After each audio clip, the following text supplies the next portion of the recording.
A grueling transatlantic flight had just touched down in Chicago. The exhausted man in the faded gray hoodie only wanted to get home. Instead, he found himself shoved into a windowless interrogation room by a notoriously arrogant customs officer.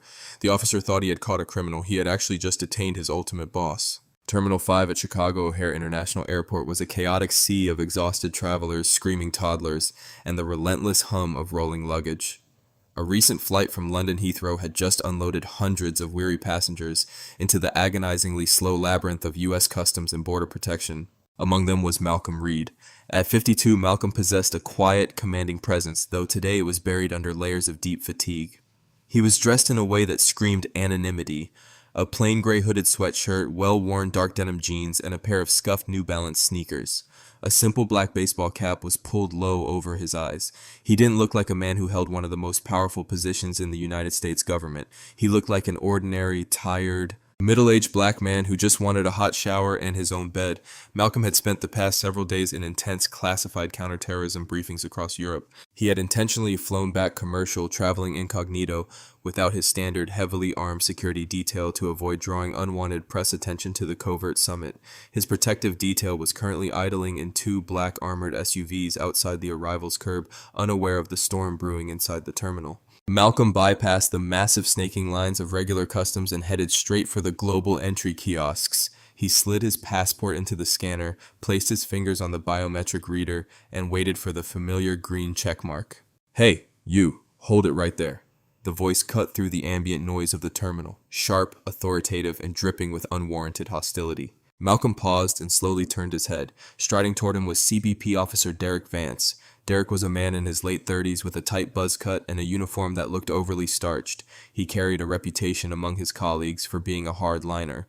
In reality, Derek was a bully with a badge, a man who consistently used his federal authority to profile, harass, and intimidate passengers who didn't fit his narrow worldview of what a respectable traveler looked like. "Step away from the kiosk, sir," Derek barked, closing the distance. He didn't say sir out of respect, he used it as a verbal weapon, stretching the syllable with a mocking drawl. Malcolm remained completely calm, his hands resting easily at his sides. "Is there a problem, officer?" he asked, his voice low and even. "I said step away from the machine," Derek snapped, his hand resting instinctively, and entirely unnecessarily, on his utility belt. "We've been having issues with the global entry system, people using stolen credentials, you understand?" Malcolm glanced at the screen, which had already validated his identity. "The screen indicates my entry is approved, my credentials are my own." Derek scoffed, looking Malcolm up and down, taking in the hoodie, the jeans, and the dark skin of the man wearing them. A smirking sneer crept onto the officer's face. "Yeah, I highly doubt a guy flying in looking like he just rolled out of a downtown alley has global entry. Hand over the passport." Now, technically, as the Secretary of Homeland Security, Malcolm Reed oversaw the entirety of Customs and Border Protection. Derek Vance worked for him. 3 levels of bureaucracy separated them, but Malcolm was the man at the absolute top of the pyramid. Malcolm knew every protocol, every standard operating procedure, and every civil rights guideline CBP officers were sworn to uphold. Derek was currently violating at least 3 of them. Instead of dropping his title and immediately ending the career of the man standing in front of him, a cold, analytical curiosity washed over Malcolm. As the newly appointed secretary, he had read dozens of internal affairs reports about racial profiling at major ports of entry. He had seen the sterile statistics on paper. Now, he was experiencing the raw, ugly reality of it firsthand. He wanted to see exactly how deep this rot went. Malcolm reached into his pocket, moving slowly and deliberately to avoid giving the jumpy officer any excuse to escalate physical force, and handed over his navy blue passport. It wasn't his official diplomatic passport. He had traveled on his standard civilian one to maintain his cover. Derek snatched the booklet, flipping it open. He glanced at the name, Malcolm Reed, and then glared at him. "Where are you coming from, Malcolm?" "London," Malcolm replied smoothly. "Business or pleasure?" "Business." Derek let out a harsh, disbelieving laugh. "Business, right? What kind of business does a guy dressed like a vagrant do in London? You a rapper, a basketball player?" The blatant microaggression hung in the air, thick and toxic. Beside Derek, a younger female CBP officer named Lila Grant nervously shifted her weight. She looked at Malcolm, then at Derek, clearly uncomfortable with her senior officer's line of questioning, but too intimidated to intervene. "I work for the government," Malcolm said simply. It wasn't a lie. Derek's eyes narrowed. He clearly thought he was being mocked. "Oh, you work for the government? Doing what? Emptying the trash at the post office? Listen to me very closely, pal. I don't like your attitude, and I don't buy your story. Grab your bag." Malcolm didn't move. Officer, I have fully complied with the entry protocols. I have provided valid identification. I am legally entitled to proceed to baggage claim. You aren't entitled to a damn thing until I say you are, Derek practically shouted, stepping so close that Malcolm could smell the stale coffee on his breath. You are being selected for secondary screening. If you resist, I will have you forcefully restrained and charged with assaulting a federal officer. Do we understand each other? Malcolm stared into Derek's eyes. He saw no security concern, no genuine suspicion, only the fragile ego of a racist man desperate to exert dominance. Lead the way, officer, Malcolm said, his voice dropping an octave and carrying a chilling authority that, for a fleeting second, made Derek hesitate. But the officer's arrogance quickly overrode his instincts. Derek grabbed Malcolm aggressively by the bicep and yanked him forward toward the restricted doors. The secondary screening area was a stark, depressing corridor, lined with windowless rooms bathed in the harsh, humming glare of fluorescent lights. It was designed to be psychologically intimidating. For a frightened tourist or an actual smuggler, the isolation was terrifying.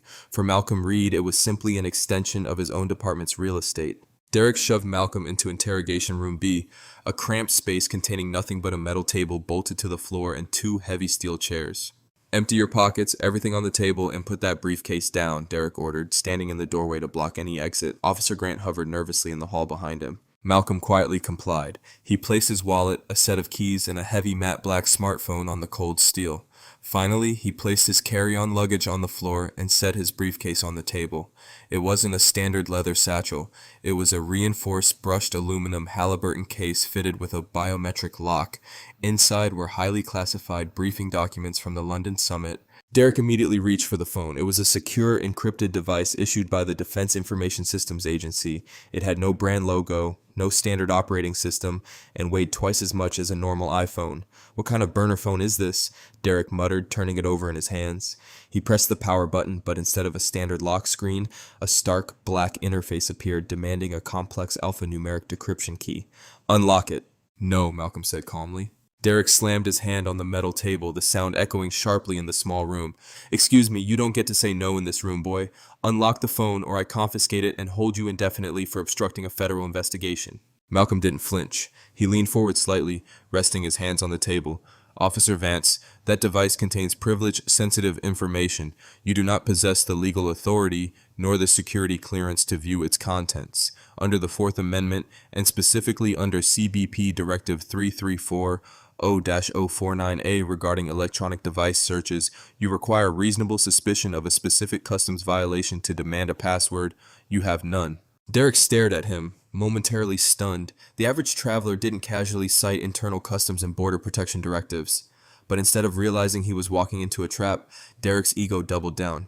He assumed Malcolm was just a legally savvy criminal, perhaps a high-level drug trafficker or corporate fraudster who had memorized the rule book to avoid prosecution. You think you're smart, huh? Derek sneered, his face flushing red. You think you can come in here dressed like a thug and quote the law to me? I am the law in this building. You are a public servant, Malcolm corrected softly, and currently you are acting as a disgrace to the badge on your chest. That's it, Derek snapped. He tossed the phone onto the table and lunged for the aluminum briefcase. If you won't open the phone, we're opening this. What's in here? Cash? Contraband? Derek yanked at the latches, but they wouldn't budge. The biometric lock flashed a solid red light. I'm giving you one final warning, officer, Malcolm said, his tone shifting from observational to dangerous. The experiment was over. It was time to shut this down. Do not attempt to open that case. The contents are classified under Executive Order 13,526. Tampering with it is a federal felony. Derek laughed, a loud, ugly sound. Classified? You really are out of your mind. Grant, he yelled over his shoulder. The young officer stepped into the doorway, looking pale. Yes, Officer Vance. Go to the toolkit in the break room, get me a crowbar and the heavy-duty bolt cutters. This suspect is uncooperative and we have a sealed container that requires forced entry. Lila looked at the heavy aluminum case, then at Malcolm. Sir, she whispered to Derek, maybe we should call the duty supervisor or airport police. If he's claiming the contents are classified. I didn't ask for your opinion, rookie, Derek barked. I told you to get the damn tools. This guy is a nobody. Probably a mule trying to smuggle diamonds or fentanyl, playing games to stall us. Get the tools now. Lila flinched, nodding quickly as she turned to run down the hall. Left alone with Malcolm, Derek leaned over the table, placing his face mere inches from Malcolm's. You see what happens when you don't know your place? By the time I'm done with you, that shiny case is going to be in pieces and you're going to be in handcuffs crying for a public defender. Malcolm looked at the angry, red-faced officer. He felt no fear, only a profound, heavy disappointment. He thought of the thousands of innocent citizens, people who looked like him but lacked his power, who had sat in this exact chair, terrified, humiliated, and violated by men like Derek. "You're right about one thing, Vance," Malcolm said quietly, his eyes locking onto the officers with a terrifying, unyielding intensity. Derek frowned, taken aback by the sheer lack of fear in the man's voice. "What's that?" "By the time this is over, someone is leaving this airport in handcuffs." Malcolm slowly reached toward his jacket pocket. "Hands where I can see them," Derek shouted, his hand dropping to his service weapon. "Relax," Malcolm said, his movements deliberate and slow. "I'm just giving you what you asked for, identification." From his inner breast pocket, Malcolm withdrew a slim black leather wallet. It wasn't his civilian wallet. He opened it and slid it across the metal table. Sitting on the cold steel, gleaming under the harsh fluorescent lights, was a solid gold badge. Next to it was a laminated federal identification card. Derek looked down, a smug smile still plastered on his face, but as his eyes focused on the lettering, the smile froze. His blood ran cold. The color drained from his face so fast he looked as though he were going to vomit. The card read Department of Homeland Security, the title read Secretary of Homeland Security, the name read Malcolm Reed. Before Derek could even open his mouth to form a word, the heavy door to the interrogation room swung open. But it wasn't Officer Grant with a crowbar. It was Raymond Holt, the chief of airport police, flanked by 4 heavily armed tactical officers. And behind them, looking absolutely furious, was a woman in a sharp tailored suit, Malcolm's chief of staff, Victoria Lang. "Mr. Secretary," Victoria said, her voice cutting through the silence like a knife, "are you all right?" Derek stumbled backward, hitting the wall, his eyes wide with a sudden, absolute terror. The silence in Interrogation Room B was absolute, thick, and suffocating.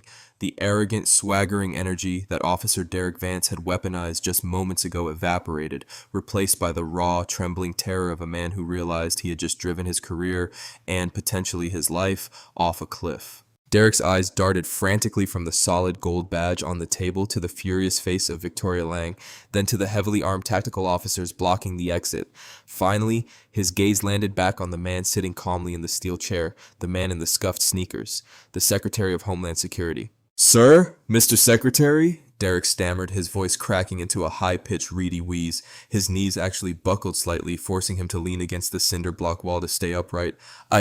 I had no idea you weren't flying with the detail. Your clothes." "My clothes do not dictate my constitutional rights, Officer Vance," Malcolm Reed said, his voice quiet but possessing the concussive force of a bomb.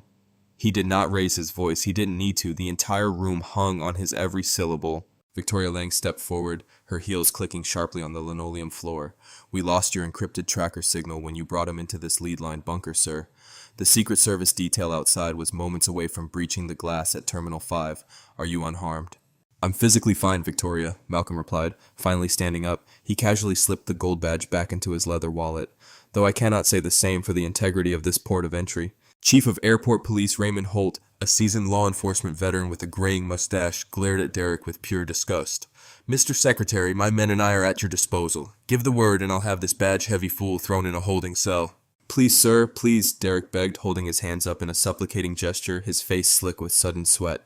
"It was a misunderstanding, standard protocol. We've had a massive influx of counterfeit global entry profiles this month. I was just doing my job. I swear to God, I was just following standard security operating procedures." Malcolm turned slowly, his eyes locking onto Derek. The cold, analytical detachment he had maintained during the harassment was gone, replaced by the righteous fury of a man who had spent his life dismantling the exact kind of systemic prejudice Derek embodied. "Standard operating procedure?" Malcolm echoed, taking a slow step toward the trembling officer. "Let's review your procedure, Officer Vance. You initiated an investigatory stop based purely on racial profiling and socioeconomic assumptions. You verbally abused a passenger. You threatened physical assault. You violated CBP Directive 3340-049A by attempting to illegally search a secured electronic device without a warrant. And to top it off, you ordered a subordinate to fetch heavy tools to forcibly open a biometrically sealed, federally classified container. Malcolm leaned in, his voice dropping to a harsh whisper.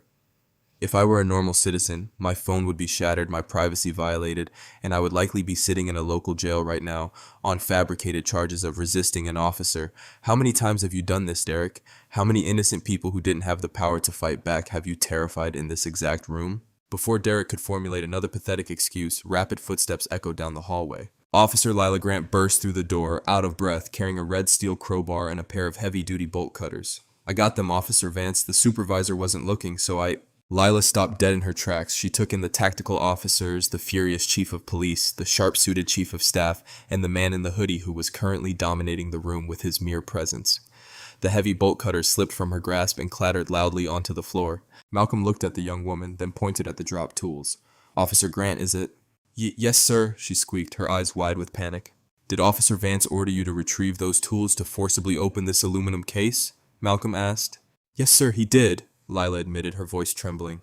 "Did he inform you that I specifically warned him the contents were classified under Executive Order 13,526? Lila swallowed hard, looking at Derek, who was violently shaking his head behind Malcolm's back, but she looked back at Malcolm and nodded. "Yes, you told him it was classified. He said you were a nobody and to get the tools anyway." Malcolm nodded slowly. "Thank you for your honesty, Officer Grant. Chief Holt." "Yes, Mr. Secretary," the police chief responded immediately. "Strip Officer Vance of his weapon, his badge, and his credentials. He is hereby suspended indefinitely without pay pending a full criminal investigation." Derek let out a strangled cry. "You can't do this. I have a union. You can't just fire me over a misunderstanding." "I am not just firing you," Malcolm said, his tone icy. "I am referring you to the Department of Justice Civil Rights Division. Attempting to forcibly open a classified diplomatic courier case is a federal felony under Title 18 of the United States Code. You aren't just losing your job, Vance. You are facing federal prison." Two tactical officers stepped forward. One grabbed Derek's arms, twisting them securely behind his back, while the other expertly unclipped his service weapon and slid his badge from his uniform shirt. The sharp click of metal handcuffs echoing in the small room sounded like a death knell. "As I told you earlier," Malcolm said softly, watching the color completely drain from Derek's face, "someone is leaving this airport in handcuffs." Before long, the entire power dynamic of Chicago O'Hare International Airport had been violently upended. Malcolm Reed did not leave the airport. Instead, he commandeered the airport director's sprawling glass-walled conference room in Terminal 2. Outside the frosted glass, an army of Secret Service agents had finally secured the perimeter, their earpieces buzzing with chatter. Inside, Malcolm sat at the head of a massive mahogany table. His gray hoodie was gone, replaced by a crisp white dress shirt and a navy blazer that Victoria had retrieved from his luggage. He looked every inch the Secretary of Homeland Security. Sitting rigidly across from him was Conrad Ellis, the Regional Director of Customs and Border Protection for the Midwest. Conrad looked like he was suffering a minor heart attack. He had been pulled from a golf course some distance away and had broken several traffic laws to get to the airport. "Mr. Secretary, I cannot express how deeply apologetic I am," Conrad said, nervously dabbing his forehead with a handkerchief. "Officer Vance's behavior is an isolated incident, a rogue element. It absolutely does not reflect the values of the CBP." "Do not insult my intelligence, Conrad," Malcolm cut in, tossing a thick, newly printed file onto the table. "My chief of staff just pulled Vance's internal affairs file. 5 civilian complaints in recent years, 3 for excessive use of force, 2 for racially motivated verbal abuse. All of them summarily dismissed by his immediate supervisor. He is not a rogue element. He is a symptom of a culture of impunity that you have allowed to fester under your command." Conrad opened his mouth to defend himself, but Malcolm held up a hand, silencing him instantly. "Effective immediately, the Office of the Inspector General will be conducting a comprehensive top-to-bottom audit of Terminal 5's CBP operations," Malcolm ordered, his voice echoing in the large room. "Every stop, every secondary screening, every confiscated item over recent years will be reviewed. If the OIG finds that Vance's supervisor knowingly buried these complaints, that supervisor will be fired and their pension stripped. If I find out you knew about this and looked the other way, Conrad, I will personally ask the president for your resignation." "Understood, Mr. Secretary," Conrad whispered, his career flashing before his eyes. "I will cooperate fully with the Inspector General." "See that you do," Malcolm said. He turned his attention to Officer Lila Grant, who was sitting at the far end of the table, looking as though she were awaiting execution. "Officer Grant," Malcolm said, his tone softening a fraction. She sat up straighter. "Yes, Mr. Secretary." "You were complicit today. You stood by while a senior officer violated a citizen's civil rights. You retrieved tools to commit a federal crime because you were too intimidated to challenge authority." Malcolm let the heavy words sink in. Tears welled in the young woman's eyes. However, Malcolm continued, you also told the truth when directly questioned, corroborating my account against your senior officer. That takes a measure of courage. You are not being fired, but you are being placed on a mandatory 30-day unpaid administrative leave.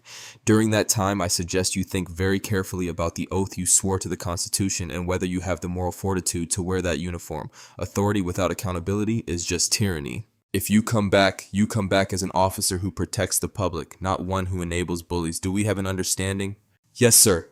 Thank you, sir. I won't let you down, Lila choked out, wiping her eyes. Later, Malcolm Reed finally walked out of the terminal, flanked by his Secret Service detail. The chaotic hum of the airport had faded into the cool evening air. He climbed into the back of the armored black SUV, sinking into the leather seat. Victoria Lang sat beside him, handing him an encrypted tablet. The DOJ has formally taken custody of Vance. The press office is drafting a release about the OIG audit. We're spinning it as a proactive administrative sweep. Malcolm took the tablet but didn't look at it. He stared out the tinted window as the motorcade pulled onto the highway. He was bone-tired. The physical exhaustion of the European summit had been entirely eclipsed by the emotional drain of the past few hours. You handled that brilliantly, sir, Victoria said quietly. You turned a personal attack into a massive systemic reform.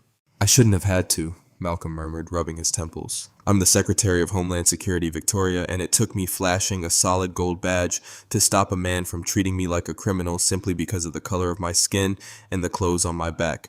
What happens to the kid from the South Side who doesn't have a gold badge?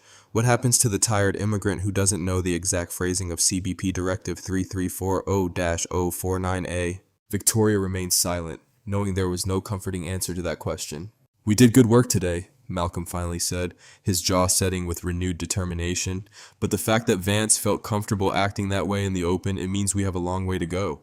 The motorcade sped into the fading sunset, carrying a man who had just used his ultimate authority not to exact petty revenge, but to shine a blinding light on the dark corners of the system he was sworn to oversee.